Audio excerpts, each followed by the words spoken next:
আকাশবাণী খবর পড়ছি নমামি বসু রুদ্র। প্রথমে বিশেষ বিশেষ খবর।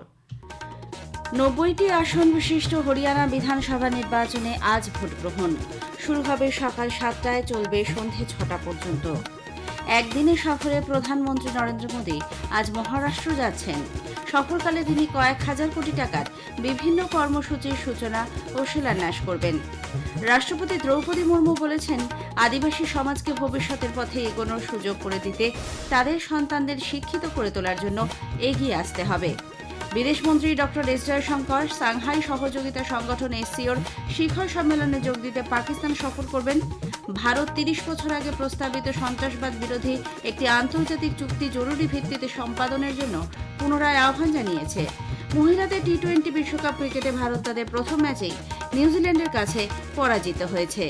আসছি বিস্তারিত খবরে। ৯০টি আসন বিশিষ্ট হরিয়ানা বিধানসভা নির্বাচনে আজ ভোট নেওয়া হবে। এজন্য যাবতীয় প্রস্তুতি সম্পূর্ণ। ভোট গ্রহণ শুরু হবে সকাল ৭টায়, চলবে সন্ধে ৬টা পর্যন্ত।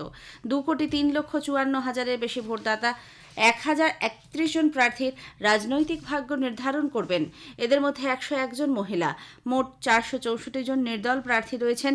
২০,৬৩২টি ভোট গ্রহণ কেন্দ্র খোলা হয়েছে। অবাধ ও সুষ্ঠু ভোট গ্রহণ সম্পন্ন করতে ব্যাপক নিরাপত্তার বন্দোবস্ত করা হয়েছে। হরিয়ানার মুখ্য নির্বাচনী আধিকারিক পঙ্কজ আগরওয়াল জানিয়েছেন, সব ভোটকর্মী নিজ নিজ কেন্দ্রে পৌঁছে গেছেন। প্রত্যেক ভোট গ্রহণ কেন্দ্রেই রয়েছে ওয়েবকাস্টিংয়ের ব্যবস্থাও। ভোটার তালিকায় কারোর নাম থাকলেও যদি তাঁর সচিত্র পরিচয়পত্র না থাকে, তাহলে তিনি বিকল্প কোনো পরিচয়পত্র দেখিয়ে ভোট দিতে পারবেন বলে শ্রী আগরওয়াল জানান। একদিনের সফরে প্রধানমন্ত্রী নরেন্দ্র মোদী আজ মহারাষ্ট্র যাচ্ছেন। সফরকালে তিনি ওয়াসিনে কৃষিজ ও প্রাণী সম্পদ ক্ষেত্রে ২৩,৩০০ কোটি টাকার বিভিন্ন কর্মসূচির সূচনা করবেন। এরপর তিনি বানজারা সম্প্রদায়ের ঐতিহ্য সম্বলিত বানজারা বিরাসত মিউজিয়ামের উদ্বোধন করবেন। পরে প্রধানমন্ত্রী থানেতে ৩২,৮০০ কোটি টাকার বিভিন্ন উন্নয়নী প্রকল্পের শিলান্যাস করার কথা। ওয়াসিনে শ্রী মোদী প্রধানমন্ত্রী কিষাণ সম্মান নিধি পিএম কিষাণ প্রকল্পের ৮৮ কিস্তির টাকা প্রদান করবেন। দেশের প্রায় ৯,৪০,০০,০০০-এরও বেশি কৃষককে ২০,০০০ কোটি টাকা দেওয়া হবে। এই উপলক্ষে প্রধানমন্ত্রী নম শীতকারী মহাসম্মান নিধি যোজনার পঞ্চম কিস্তিতে মহারাষ্ট্রের কৃষকদের ২,০০০ কোটি টাকা অতিরিক্ত সহায়তাও প্রদান করবেন। কৃষি পরিকাঠামো তহবিলের আওতায় তিনি ১,৯২০ কোটি টাকার ৭,৫০০টিরও বেশি প্রকল্প জাতির উদ্দেশ্যে উৎসর্গ করবেন। এছাড়াও ১,৩০০ কোটি টাকারও বেশি মূল্যে ৯,২০০টি কৃষিজ পণ্য উৎপাদনকারী সংস্থার উদ্বোধন করবেন প্রধানমন্ত্রী। গবাদি পশুদের জন্য অভিন্ন জেনোমিক চিপ ও প্রজনন সংক্রান্ত প্রযুক্তিরও সূচনা করার কর্মসূচি রয়েছে। মুখ্যমন্ত্রী সৌর কৃষি বাহিনী যোজনায় ১৯ মেগাওয়াট ক্ষমতাসম্পন্ন ৫টি সোলার পার্কও তিনি জাতির উদ্দেশ্যে উৎসর্গ করবেন। সম্মান জানাবেন মুখ্যমন্ত্রী মাঝি লড়কি বেহেন যোজনার উপভোক্তাদের। থানেতে প্রধানমন্ত্রী মেট্রো সড়ক প্রকল্পে ভিত্তিপ্রস্তর স্থাপন করবেন। বিকেসি মেট্রো স্টেশন থেকে আরে পর্যন্ত মেট্রো চলাচলের সূচনা করবেন তিনি। থানে ইন্টিগ্রাল রিং মেট্রো প্রকল্পের শিলান্যাস করার কথা। এজন্য খরচ ধরা হয়েছে ১২,২০০ কোটি টাকা। শ্রী মোদী থানেতে ছেদানগর ও আনন্দনগর পর্যন্ত ৩,৩১০ কোটি টাকার এলিভেটেড ইস্টার্ন ফ্রিওয়ে এক্সটেনশনের ভিত্তিপ্রস্তর স্থাপন করবেন। পরে তার ২,৫৫০ কোটি টাকার Navi Mumbai airport influence notified area প্রথম পর্যায়ের কাজের সূচনা করার কথা রয়েছে। প্রধানমন্ত্রী নরেন্দ্র মোদী বলেছেন, দেশের বিভিন্ন স্থানে 5টি সেমিকন্ডাক্টর প্লান্ট শীঘ্রই তৈরি করা হবে এবং বিশ্বে মিলবে মেড ইন ইন্ডিয়া চিপ। নতুন দিল্লিতে কৌটিল্য অর্থনৈতিক সম্মেলনে গত সন্ধ্যায় ভাষণ দিতে গিয়ে প্রধানমন্ত্রী বলেন, ভারত মোবাইল ফোন আমদানিকারক থেকে বর্তমানে মোবাইল প্রস্তুতকারক দেশ হিসেবে পরিণত হয়েছে। ভারতে প্রতিটি ক্ষেত্রে বিনিয়োগের প্রচুর সুযোগ রয়েছে বলে তিনি উল্লেখ করেন। इंडिया सेमीकंडक्टर मिशन के कारण 1.5 ट्रिलियन रुपए इन्वेस्टमेंट हो रहा है। बहुत जल्द ही भारत के 5 सेमीकंडक्टर प्लांट्स दुनिया के कोने कोने में मेड इन इंडिया चिप्स पहुंचाने लगेंगे। भारत एफोर्डेबल इंटेलेक्चुअल पावर का सबसे बड़ा सोर्स है। दुनिया भर की कंपनियों के 1700 से अधिक ग्लोबल कैपेबिलिटी सेंटर्स है जो आज भारत में काम कर रहे हैं। প্রতিরক্ষামন্ত্রী রাজনাথ সিং বলেছেন, সরকার ভারতকে গ্লোবাল ম্যানুফ্যাকচারিং হাবের পাশাপাশি প্রতিরক্ষা শিল্পকে রপ্তানিমুখী করে তুলতে দায়বদ্ধ। তিনি জানান, প্রতিরক্ষা ক্ষেত্রে অভ্যন্তরীণ উৎপাদন ২০২৩-২৪ সালে ১,২৭,০০০ কোটি টাকার রেকর্ড পরিমাণ অতিক্রম করেছে। তিনি গতকাল নতুন দিল্লিতে ভারতীয় প্রতিরক্ষা সরঞ্জাম প্রস্তুতকারী সংস্থার ৭ম বার্ষিক সাধারণ সভায় ভাষণ দিচ্ছিলেন। রাষ্ট্রপতি দ্রৌপদী মুর্মু বলেছেন, আদিবাসী সমাজের মানুষকে তাদের সন্তানদের ভবিষ্যতের পথে এগোনোর সুযোগ করে দিতে তাদের শিক্ষিত করে তোলার জন্য এগিয়ে আসতে হবে। তিনি বলেন, সরকার আদিবাসী সমাজের সঙ্গে রয়েছে। রাষ্ট্রপতি গতকাল রাজস্থানের বানসওয়ারায় মানগার ধামে আদি গৌরব সম্মান সমারোহে ভাষণ দিচ্ছিলেন। রাষ্ট্রপতি জানান, এটি আদিবাসী সমাজের পক্ষে গর্বের শুধু নয়, পাশাপাশি রাজস্থান এবং সারা দেশের কাছে গর্বের বিষয়, কারণ নারীদের অগ্রগতি সমাজের বিকাশের প্রতিফলন ঘটায়। বাংলা সহ 5টি ভারতীয় ভাষাকে কেন্দ্র ধ্রুপদী ভাষার মর্যাদা দানে যে সিদ্ধান্ত নিয়েছে, শিক্ষাবিদ, বুদ্ধিজীবী ও বিদগ্ধ মহল তাকে স্বাগত জানিয়েছেন।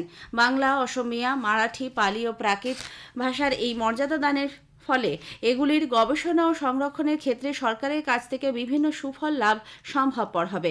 কলকাতা বিশ্ববিদ্যালয়ের বৌদ্ধ শাস্ত্রের অধ্যাপক ডক্টর উজ্জ্বল কুমার বলেছেন, এই ভাষাগুলির যে সুপ্রাচীন সাংস্কৃতিক ঐতিহ্য এই সিদ্ধান্তের ফলে আরও সমৃদ্ধ হবে। সাহিত্যে ছাত্রছাত্রীদের জন্য কর্মসংস্থানের সুযোগ বাড়বে। Indira Gandhi national centre for আর্টসের সদস্য সচিব ডক্টর সচ্চিদানন্দ যোশী বলেন, এই ভাষাগুলি ধ্রুপদী ভাষার তালিকায় জায়গা করে নেওয়ার এক ঐতিহাসিক তাৎপর্য রয়েছে। এ খবর আপনারা শুনছেন আকাশবাণী থেকে। ভারত 30 বছর আগে প্রস্তাবিত সন্ত্রাসবাদ বিরোধী একটি আন্তর্জাতিক চুক্তি জরুরি ভিত্তিতে সম্পাদনের জন্য পুনরায় আহ্বান জানিয়েছে। ভারতের রাষ্ট্রসংঘ মিশনের আইনি আধিকারিক আর মেথিল গতকাল রাষ্ট্রসংঘ সাধারণ সভার লিগ্যাল কমিটিতে ভাষণ দেওয়ার সময় এই আহ্বান জানান। সন্ত্রাসবাদী গোষ্ঠীগুলি বিশ্বের বিভিন্ন দেশ অংশে যেভাবে মাথাচাড়া দিয়ে উঠছে তাতে উদ্বেগ প্রকাশ করে তিনি বলেন, ড্রোন সহ বিভিন্ন উচ্চ প্রযুক্তির এখন এই সাহায্য নিচ্ছে জঙ্গিরা। এর বিরুদ্ধে লড়াই করতে গেলে ওই চুক্তি প্রণয়ন বিশেষ গুরুত্বপূর্ণ। চুক্তিটির রূপায়ণের ক্ষেত্রেও বর্তমান অচলাবস্থা কাটাতে সব দেশগুলির একজোট হয়ে এগিয়ে আসার প্রয়োজনীয়তার উপর গুরুত্ব আরোপ করেন তিনি। ইসরায়েলি বিমান হানায় তোরগ্রামের ওয়েস্ট ব্যাংক সিটিতে কমপক্ষে 18 জনের মৃত্যু হয়েছে। প্যালেস্তাইনের স্বাস্থ্য মন্ত্রক এই খবর নিশ্চিত করেছে। রাষ্ট্রসংঘ মানবাধিকার দপ্তর এই হামলার তীব্র নিন্দা করে। ইসরায়েলি সেনা জানিয়েছে, শিনবেট নিরাপত্তা পরিষেবার সঙ্গে যৌথভাবে হামলা চালানো হয়। আক্রমণে ওই শহরের হামাস নেতা এবং অন্যান্য সন্ত্রাসবাদী মারা পড়েছে। বিদেশমন্ত্রী ডক্টর এস জয়শঙ্কর সাংহাই সহযোগিতা সংগঠন এসসিও শিখর সম্মেলনে যোগ দিতে পাকিস্তান সফর করবেন। এই সম্মেলনে ভারতের অংশগ্রহণ করা নিয়ে এক প্রশ্নের জবাবে বিদেশ মন্ত্রকের মুখপাত্র রণধীর জয়সওয়াল বলেন, ডক্টর জয়শঙ্কর আগামী 15 এবং 16 তারিখ ইসলামাবাদে আয়োজিত এসসিও শিখর সম্মেলনে ভারতীয় প্রতিনিধি দলের নেতৃত্ব দেবেন। The External Affairs Minister will lead our delegation to Pakistan to participate in the SCO summit, which will be held in Islamabad on 15th and 16th, I understand, of October. সরকারি সফরে মালদ্বীপের রাষ্ট্রপতি মোহাম্মদ মুইজ্জু আগামী 7 তারিখ ভারতে আসেন। এটি তাঁর প্রথম ভারত সফর বলে জানিয়েছেন বিদেশ মন্ত্রকের মুখপাত্র। শ্রী রণধীর জয়সওয়াল বলেন, মালদ্বীপের রাষ্ট্রপতির 3 দিনের এই সফর দুদেশের মধ্যে সহযোগিতামূলক সম্পর্ক এবং মানুষে মানুষের যোগাযোগকে আরও বাড়িয়ে তুলবে। সফরকালে ডক্টর মুইজ্জু রাষ্ট্রপতি দ্রৌপদী মুর্মু, প্রধানমন্ত্রী নরেন্দ্র মোদী এবং অন্যান্য বরিষ্ঠ আধিকারিকদের সঙ্গে দ্বিপাক্ষিক বৈঠক করবেন। হাইতির একটি ছোট শহরে একদল সশস্ত্র দুষ্কৃতী হামলায় বেশ কয়েকটি শিশু সহ 20 জনের মৃত্যু হয়েছে, আহত 50 জনের মতো। স্থানীয় সংবাদ মাধ্যম সূত্রে খবর, মধ্য আর্টিবোনাইটের পোনসন্দেতে গ্রিফ দলের কর্মীরা হামলা চালায়। হাইতির অধিকাংশ এলাকার দখল নিয়েছে তারা। উল্লেখ্য, গত জুনে ওই এলাকা দুষ্কৃতীদের হাত থেকে পুনরুদ্ধার করতে রাষ্ট্রসংঘের সমর্থনে একটি মিশনের সূচনা হয়েছে। দুবাইতে মহিলাদের টি-20 বিশ্বকাপ ক্রিকেটে ভারত তাদের প্রথম ম্যাচেই নিউজিল্যান্ডের কাছে 58 রানে পরাজিত হয়েছে। জয়ের জন্য 161 রানের লক্ষ্যমাত্রা নিয়ে খেলতে নেমে ভারতীয় দল 19 ওভারে মাত্র 102 রানে সবকটি উইকেট হারায়। এর আগে নিউজিল্যান্ড প্রথমে ব্যাট করে নির্ধারিত 20 ওভারে 4 উইকেটে 160 রান করে। অন্যদিকে ওই একই স্টেডিয়ামে গতকাল দুপুরে মহিলাদের টি-20 বিশ্বকাপে দক্ষিণ আফ্রিকা 10 উইকেটে ওয়েস্ট ইন্ডিজকে হারিয়ে দিয়েছে। আইএসএল ফুটবলে আজ বাংলা 3টি দলই তাদের পরবর্তী ম্যাচে খেলতে নামছে। জামশেদপুর জিআরডি টাটা স্পোর্টস কমপ্লেক্সে ইস্টবেঙ্গল জামশেদপুর এফসির মুখোমুখি হবে। খেলা শুরু বিকেল 5টায়। অন্যদিকে সল্টলেকের যুব ভারতী ক্রীড়াঙ্গনে আইএসএলের প্রথমবার মোহনবাগান সুপার জায়ান্ট মোহামেডান স্পোর্টিংয়ের বিরুদ্ধে খেলবে। খেলা শুরু হবে সন্ধ্যে 7:30টায়। শেষ করার আগে খবরের বিশেষ কিছু অংশ আরও একবার। 90টি আসন বিশিষ্ট হরিয়ানা বিধানসভা নির্বাচনে আজ ভোট গ্রহণ শুরু হবে সকাল 7টায়, চলবে সন্ধ্যে 6টা পর্যন্ত। একদিনই সফরে প্রধানমন্ত্রী আজ মহারাষ্ট্র যাচ্ছেন। সফরকালে তিনি কয়েক হাজার কোটি টাকার বিভিন্ন কর্মসূচির সূচনা ও শিলান্যাস করবেন।